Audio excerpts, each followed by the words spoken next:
Olá pessoal, tudo bem? Estamos aqui em nossa primeira aula de vídeo nesse momento coronavírus. Essa aula é um assunto que nós já falamos anteriormente, que são as figuras de linguagem. Eu já comentei por mais de uma vez na sala de aula. Eu postei até um vídeo agora, nesses dias, para vocês, mas eu preferi fazer um vídeo para esclarecer mais diretamente sobre o conteúdo da apostila e eu mesmo falando um pouco sobre esses conteúdos, né? Então, o que eu vou falar está na página 63, mas você pode acompanhar pelo slide que a teoria da apostila, eu fiz um PowerPoint e estou comentando em cima desse PowerPoint. Bom, vamos lá.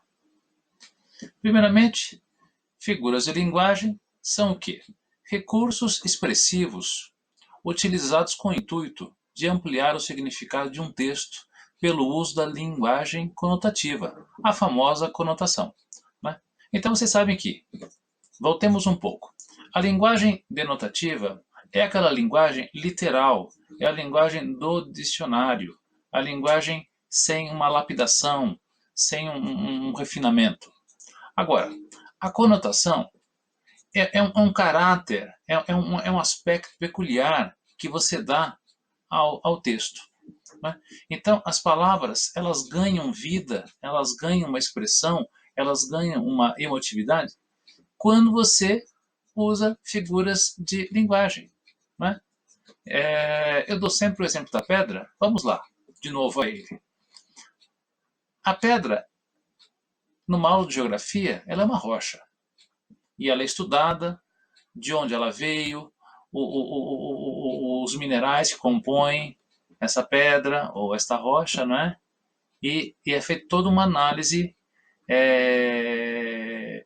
geológica, geográfica, etc. Agora, se você pegar uma pedra e rabiscar na areia, essa pedra virou um objeto de escrita. Se você pegar essa pedra para se defender de alguém e jogar numa outra pessoa, você fez disso uma arma. Então você vê que a pedra ela pode assumir vários atributos, né? Várias funções. São os recursos que nós podemos dar a partir de uma intenção que nós temos. Assim são as figuras de linguagem. Elas fazem das palavras, das orações, uma série de outras coisas, tornando o texto muito mais rico, muito mais expressivo, muito mais emotivo, né? Então é por isso que, vou repetir, são recursos expressivos utilizados com o intuito de ampliar o significado de um texto pelo uso da linguagem conotativa, não é? A conotação. Vamos lá. Nós vamos ver aqui a metáfora, a comparação, a personificação ou prosopopeia, a antítese, o paradoxo e a hipérbole. Existem outras. E às vezes você vai encontrar com alguns outros títulos também, né? Figuras de som, figuras de palavras, mas figuras de linguagem é o título universal que engloba todas elas. Vamos lá então falar um pouquinho sobre metáfora. A metáfora é um tipo de comparação, mas sem os termos comparativos, tal qual, como, tanto quanto, etc. Na metáfora, a comparação entre os dois elementos está implícita, ela fica oculta. Então você apenas menciona um elemento e você deixa o outro oculto na sua conversa, no seu texto, na sua redação, estabelecendo uma relação de semelhança entre eles. Por exemplo, vamos lá. Os poemas são pássaros que chegam não se sabe de onde e pousam no livro que lês. Bom, todo mundo sabe que poema não é pássaro. E pássaro não é poema. Mas o poeta Mário Quintana, o grande poeta Mário Quintana, ele quando falou isso, ele quis dizer o quê? que os poemas são livres para voar.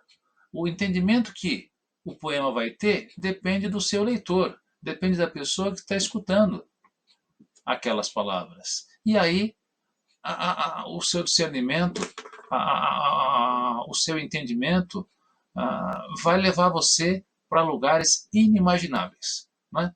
Então, é essa a ideia da metáfora. Uma comparação onde apenas há um elemento. Veja um outro exemplo aqui. Esse não estava na apostila, esse é outro. Aquela cidade é um paraíso na Terra. O que eu quero dizer com isso? Cidade é uma coisa, paraíso é outra. Então, quando nós associamos a ideia de cidade e que a cidade, um local físico onde moramos, onde trabalhamos, é um paraíso, quer dizer que é um lugar muito bom, um lugar muito bonito, muito gostoso, muito aprazível, muito agradável. Não é? Então, assim, o paraíso fica a gente não sabe onde, mas é um lugar que a gente aprendeu que é muito agradável. Não é? Agora, aquela cidade ser um paraíso quer dizer que ela é um lugar estupendo, um lugar maravilhoso. Não é? Então, assim, eu só fiz a comparação da cidade e dei um atributo, e dei uma qualificação a ela. Não comparei ela com outras cidades. Logicamente que, se eu falei que aquela cidade é um paraíso, é porque outras não são, mas eu não falei das outras. Isso é metáfora. Uma imagem que você usa e você faz a sua imaginação voar. Não é à toa que a apostila usou o exemplo do Mário Quintana. Os poemas são pássaros. Bom, a próxima é a comparação. A comparação já é diferente. Né? A comparação já você precisa de dois elementos. Vamos lá então.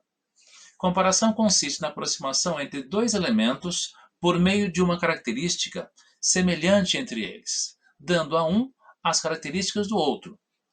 Diferentemente da metáfora, apresenta obrigatoriamente termos comparativos, ou seja, tem o elemento A e o elemento B. Né? Bom, é uma comparação explícita, você vê os dois elementos. Por exemplo, eu faço versos como quem morre. Disse isso Manuel Bandeira, grande poeta Manuel Bandeira. Né? Então, olha só, ele falou que faz versos como quem morre, ou seja, os versos dele, depois de feitos, a pessoa não existe mais. São tão bons, são tão arrebatadores, que levam ele para o outro lado da vida. Não é? Ou seja, são versos fatais. A comparação que ele faz é qual? É que há versos normais, tal, mas os versos que ele faz são versos fatais, são versos que,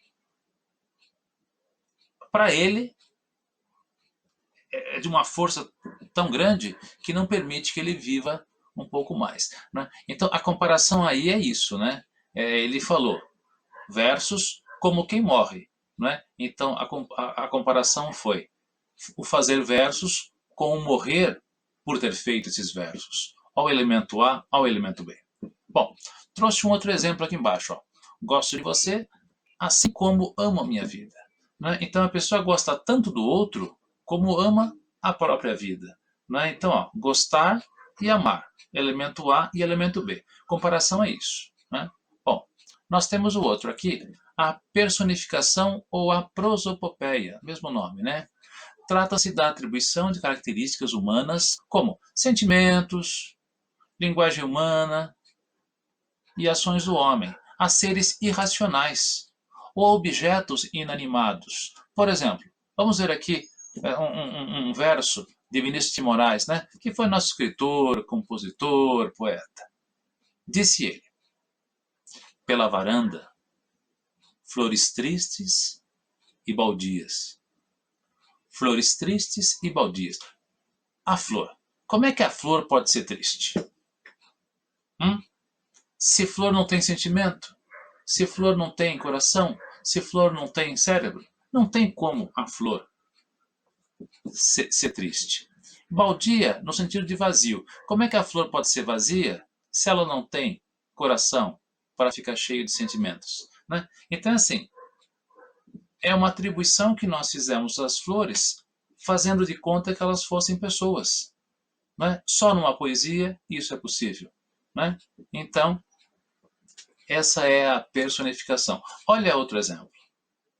As matas choraram a perda de suas árvores. Me diga, como é possível uma mata chorar a perda de uma árvore? É impossível, não é verdade? Porque mata não tem sentimento. No entanto, a gente sabe que as matas, as florestas, elas se ressentem pelo desmatamento que é feito. A natureza também faz isso, mas não com o sentimento humano, não é? De outro modo, não é? Então, assim,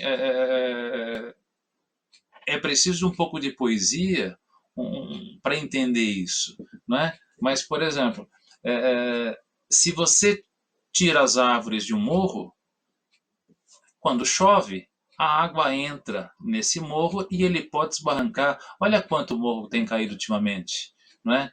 E as pessoas vão construir suas casas mais modestas, mais simples, onde? Nos morros, nas encostas. E aí chove, vai tudo abaixo, não é? Então a natureza é sábia. Certos tipos de morro, certos tipos de montanhas já tem toda uma vegetação em cima, para que nada seja alterado ali. Mas se o ser humano vai lá desmatar, vai construir alguma coisa ali, não muito sólido, nesse lugar, quando vem um vento muito forte, quando vem uma chuva, vai tudo para baixo. Né? Então, esse é o jeito da mata, da natureza, vamos dizer assim, se vingar do ser humano. Não é? Mas então, voltamos aqui à nossa personificação. Então, personificação é muito fácil, não é? É você dar um atributo para um ser inanimado que não teria condições de fazer isso. Por exemplo, quando você vê um animal falando num desenho animado, quando você vê um carro falando, brincando, buzinando, não é? Isso não é comum. O carro não faz isso, não é? Mas quando você personifica, tudo é possível. Né? Vamos para o próximo. A antítese. Essa já é complicada. Né? O nome já é feio. A antitese. Não li errado, não. Né? O nome é antítese. Mas a gente lê separando, fica mais fácil. Se a tese é um postulado, é uma teoria que você tem, a antiteoria, a antitese, que a gente chama de antítese, é o quê? Uma ideia oposta. Né? Vamos ver aqui. Ó. Antítese consiste no uso de palavras, de expressões ou de ideias que se opõem. Por exemplo, vamos ver o exemplo que o Apostolo nos trouxe. Não haveria luz se não fosse escuridão.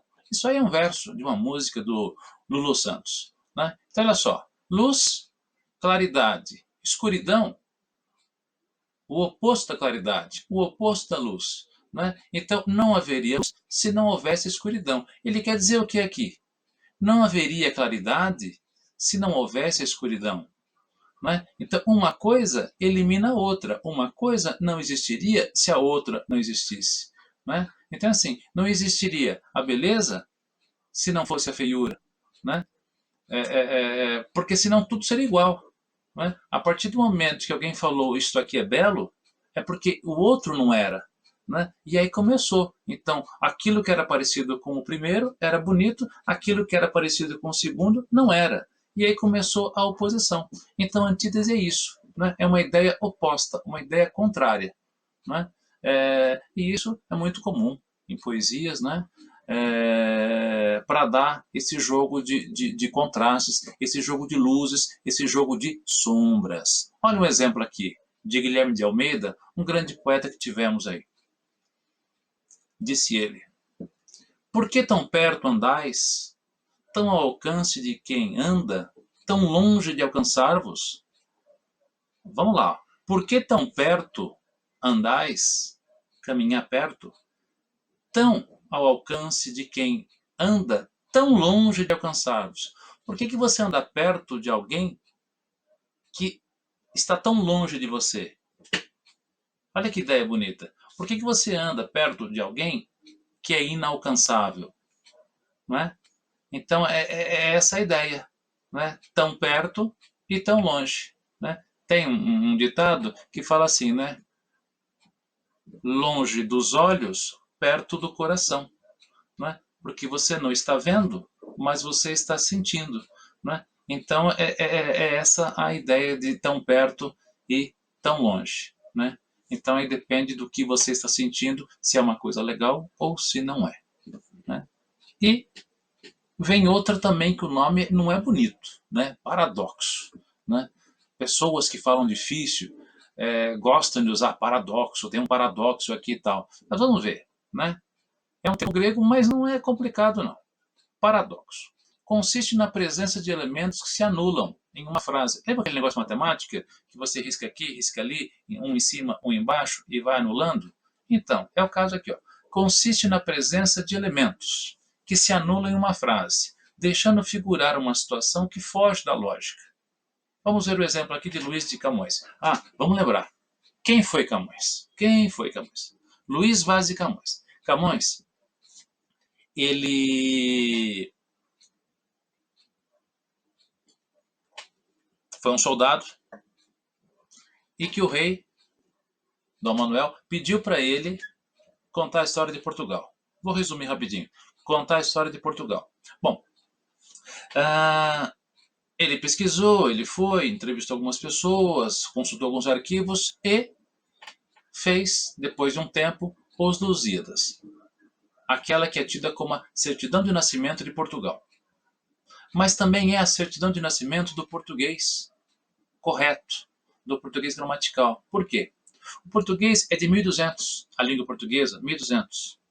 Só que até 1500, praticamente, quando saiu a primeira publicação de Os Lusíadas, não havia regras para o português e cada um escrevia como queria. Não é? Então foi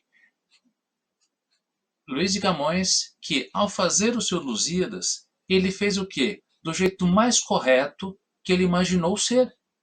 Né? Então, ele acabou criando regras que depois as gramáticas foram buscar em Os Lusíadas o padrão de língua portuguesa. E a partir daí, as gramáticas mudaram e surgiram as regras. Né?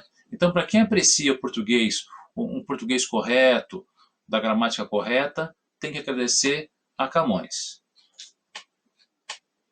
Olha o que ele falou. É um contentamento descontente.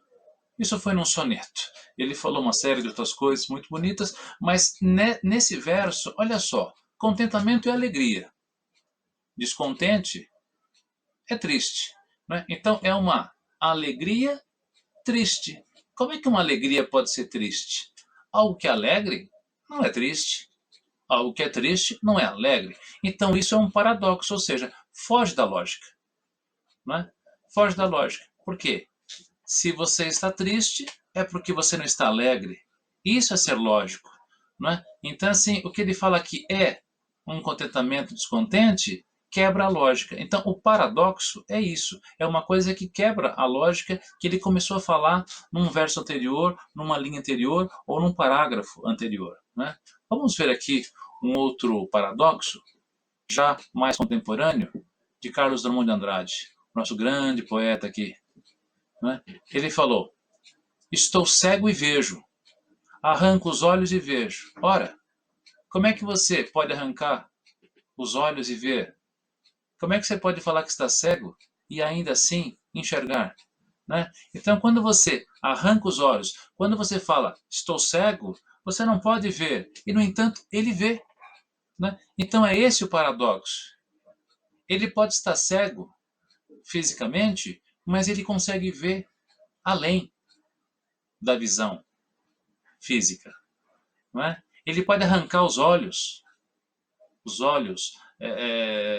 físicos, e ainda assim ver com os olhos do coração, sentir com o coração. Né? Então é essa a ideia do paradoxo. Né? Então, assim, quando você faz uma leitura apurada, uma leitura atenta, sem aquelas reclamações, não entendi, não sei o que lá, não, para um pouco. Leitura boa tem que fazer você pensar. E quando você pensa, você começa a criar paradoxos, antíteses, comparações, metáforas. Né? E o texto fica muito mais rico, fica muito mais expressivo. O nome disso é estilística. Você lê para aprender a ler melhor, para um dia escrever cada vez melhor. Né? E agora, para nós encerrarmos aqui essa lista de hoje, vamos falar da hipérbole. A hipérbole é o exagero, né? É a figura do exagero. Então, olha só, trata-se do emprego de palavras que expressam uma ideia de exagero, mas de forma intencional. Olha só o que o Gilberto Gil, numa certa canção, falou. Pela lente do amor, vejo tudo crescer, vejo a vida 1000 vezes melhor. Como é que você pode ver a vida 1000 vezes melhor? É uma brincadeira, é uma utopia, é uma redundância, é um exagero, não é? Então,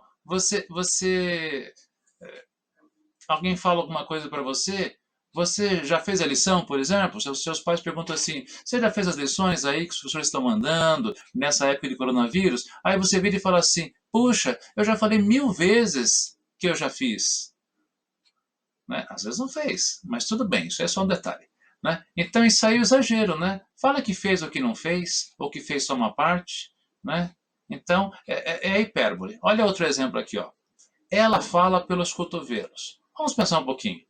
Cotovelo não tem boca. Como é que você pode falar pelos cotovelos? Não há possibilidade. Agora, é uma hipérbole. Quer dizer o quê? Ela fala demais, né? Deu chance, a pessoa está falando. Então, isso é uma hipérbole. Bom,